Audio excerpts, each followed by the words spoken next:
Mambo vipi Mwanakewe TV? Kama ni mara yako ya kwanza, tafadhali subscribe na tano notification. Karibu katika masuala ya michezo. Lakini Falkhan ambaye ni mtangazaji ambaye anafanya vizuri sana katika vipindi mbalimbali vya michezo, lakini pia ni mchambuzi wa habari za michezo, ameweza kutoa uchambuzi wake namna bodi ya ligi ilivyowajibu Yanga. Nataka nikusomea kile ambacho Falkhan ameandika katika mtandao wa Twitter.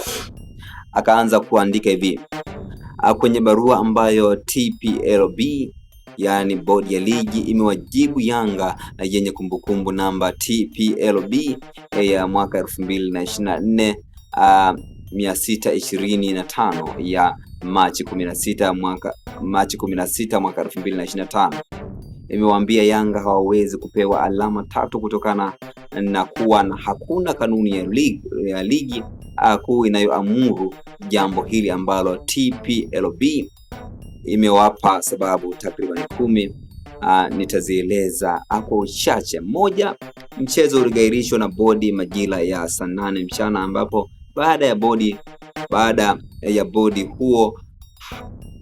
huo hapakuwa na afisa yoyote wa mchezo huo zaidi ya watu wa usalama. Namba 2, hakuna taratibu zote za mchezo zilifanyika uwanjani kwa mujibu wa kanuni ya 17, ikiwemo timu kukaguliwa, na ili timu ipewe alama 3 na mabao 3 ilipaswa kukaguliwa. Ukaguzi ufanyike na maafisa wa mchezo. Lakini namba 3, bodi ilishindwa kuruhusu mchezo sio kwa sababu Simba iligomea mechi, bali kupitia kamati ya masaa 72 ikaamuru kupitia sababu mbalimbali za kanuni kugairi mchezo huo, baada ya kupokea pia ripoti mbalimbali kutoka kwa maafisa wa mchezo huo.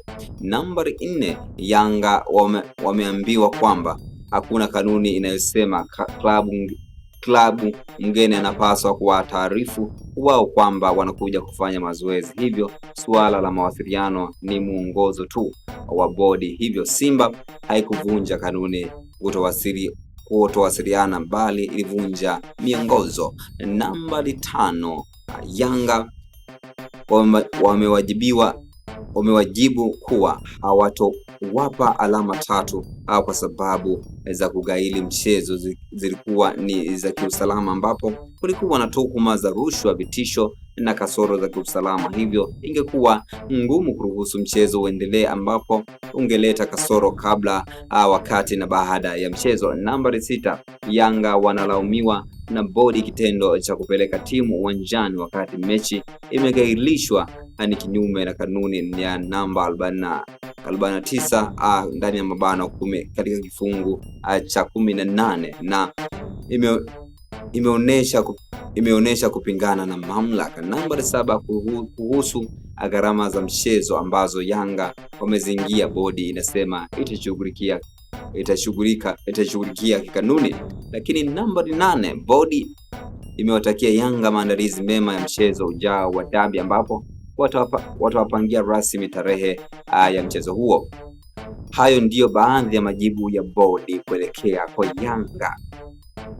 Lakini watu wamekuwa na maoni tofauti katika mashabiki wa Yanga pamoja na Simba katika chapisho ambalo Falkhan aliweza kuliposti katika mtandao wa Twitter. Wa kwanza anaitwa Y, anasema Yanga wameambiwa kwamba hakuna kanuni inasema klabu ngeni inapaswa kuwa taarifu wao kwamba wanakuja kufanya mazoezi.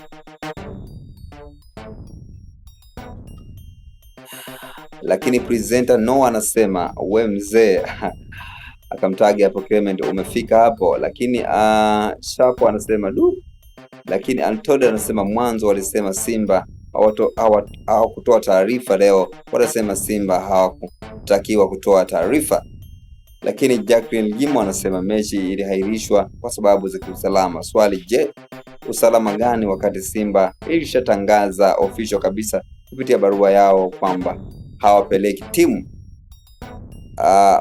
kwanza kufanya mazoezi? Simba walizuiliwa kuingia uwanjani, baadaye wakaamua kuondoka. Usalama gani hapa wanaozungumziwa?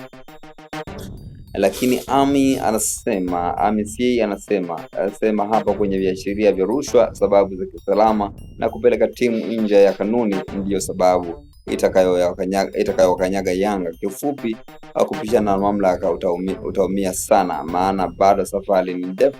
Lakini Duwops anasema bodi ya ligi wanatafuta namna ya kujinasua hapo. Wameshajichanganya, hoja zao nyingi ni dhaifu sana na zinajichanganya. Sisi Yanga tuna matajiri 30, hata tukiamua kushusha daraja bado hawataweza kufikia mahitaji. Lakini Isiki anasema bodi ya ligi wao wazunguke lakini watasema vizuri, sio muda. Hii ndiyo Yanga ilianza klabu kabla ya bodi ya mchongo. Lakini Stoki anasema viongozi wa Yanga wana changamoto, waache ujeuri, wanaruka mara ngapi magazeti, mechi za dabi ni wanaelekezwa. Simba walienda Kirumba wakazuiliwa kufanya mazoezi, ila game ikachezwa. Lakini Don Chepo anasema Tanzania bodi ya ligi hii ni namba 4 ya uchambuzi wa aya yenu ya 4 kwenye taarifa yenu zimerejea vyema kabla ya kutunga hoja yenu. Lakini Othman anasema lakini ni hawa bodi ya ligi walitia taarifa kwamba mechi ipo pale pale baada ya Simba kutangaza usiku kwamba hawatacheza mechi, wakiwataka Simba kufuata taratibu zote, na huku wao wakishughulikia lalamiko lao la kuzuiliwa kufanya mazoezi.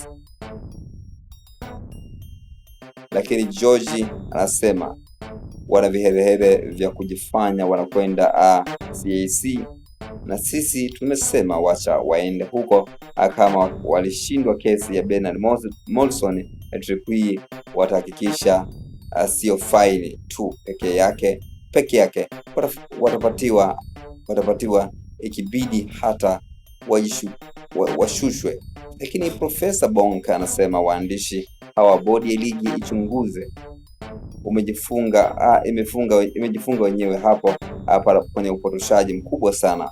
Bila shaka Simba kabebwa na bodi ya ligi.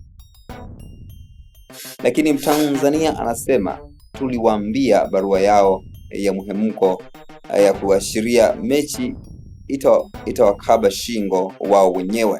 Sasa kama sheria ina mwongozo ilifutwa, hakuna kasoro. Lakini Bebero anasema Yanga walienda uwanjani kutaka mechi, wakaenda Bunju kutaka mechi, alafu leo wanagoma hawataki mechi, tutaelewana. Lakini Clement anasema kwa hiyo bodi walipotoa taarifa ya mwanzo wakisema Simba hawakutoa taarifa, ili kuwaje? Mwenyekiti wa bodi alisema wameitisha kikao cha masaa 72 kujadili malalamiko ya Simba. Lakini Official Brown anasema Yanga kwa akili zao ndogo watatakiwa kushinda kesi dhidi ya TFF, si utoto. Yani mechi iligairishwa, wewe umekaidi na unapeleka mechi timu uwanjani. Lakini Mr. Chelsea anasema mimi nawaambia hiki kitu kilipangwa tena na rais wao alishikilia na wakafanya vitu maksudi, na hii kesi hawawezi kushinda Yanga. Kuna watu wanaharibu ligi kabisa, mambo ya kitoto wanafanya. Lakini Big Bet anasema Yanga wameambiwa kwamba hakuna kanuni inasema klabu ngeni inapaswa kwa taarifu wao kwamba wanakuja kufanya mazoezi, hivyo na suala la mawasiliano ni mwongozo tu wa bodi. Lakini mwanachama OG anasema maelezo mengi lakini hakuna point inayoeleweka na kuahirishwa kwa mechi. Sababu za kiusalama kama ugaidi ni vita havipaswi kutolewa na kamati ya masaa 72 bali kutolewa na vyombo vya ulinzi na usalama. Bodi imejichanganya. Lakini nasoma comment ya mwisho kabisa au maoni ya mwisho kutoka Prince Nathari, anasema sasa waende CAS waulizwe refa alikuwepo ama kabisa. Je, wamekaguliwa? Wakijibu wamepewa alama 3. Hayo ni baadhi ya maoni ambayo umeweza kutoa katika chapisho ya la Farhan ambalo niliweza kuposti katika mtandao wa Twitter. Jina langu ni Diwa Kelly TV. Karibu katika ulimwengu wa michezo. Bye bye.